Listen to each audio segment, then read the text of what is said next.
అఖిలప్రియ 100 మంది ఉన్నారు రెడ్ బుక్లో అని చెప్పింది. కొంతమంది వైఎస్ఆర్సీపీ నాయకులు కూడా భయపడుతున్నారు అని.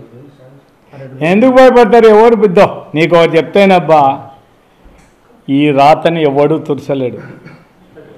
వానికి ఎవరికైనా ఇంకొకరికైనా కూడా. ఇప్పుడు మీకు ఒకటి చెప్పాను, సీతారాంపురంలో జరిగిన మర్డరు మామూలుగా అనవసరంగా వాడిని చంపినారు.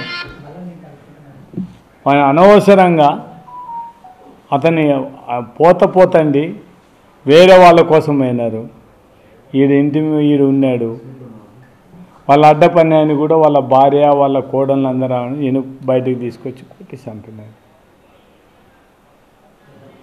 ఇప్పుడు ఒక్కోసారి ఏముంటుంది, ఇంకా దేవుడు ఏమి రాసింటే అది జరుగుతుంది. ఇప్పుడు ఎవరికి ఇప్పుడు ఇప్పుడు ఏమన్నా అఖిలప్రియ ఇక్కడనే చిరస్థాయిగా ఇంకొక 100 ఏళ్ళు నేను ఖచ్చితంగా బతుకుతాను, నాకేం ఇబ్బందులు ఏమైనా గ్యారెంటీ ఏమైనా ఉండదా? ఎవ్వరికి ఉండదు.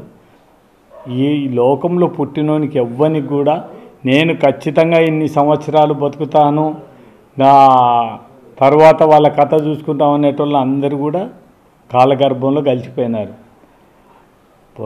మాట్లాడే రాజకీయాల్లో మీరు చేతనైతే ఇప్పుడు రాజకీయ నాయకులు మేమందరం కూడా తెలుసుకోవాల్సింది ఒకటే, ప్రజలకు మంచి చేయండి.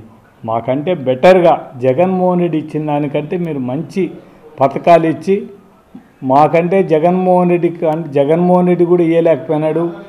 తెలుగుదేశం పార్టీ కూటమి వచ్చిన తర్వాత ఇవన్నీ ఇచ్చినారని ఆ పబ్లిక్లో ఆ టాక్ తీసుకురండి. మీరెవరు మమ్మల్ని మీ రెడ్ బుక్కులు అవసరం లేదు, మీరు ఎవరిని బెదిరియాల్సిన అవసరం లేదు. ప్రజలే మీకు మెచ్చి ఓట్లేశారు.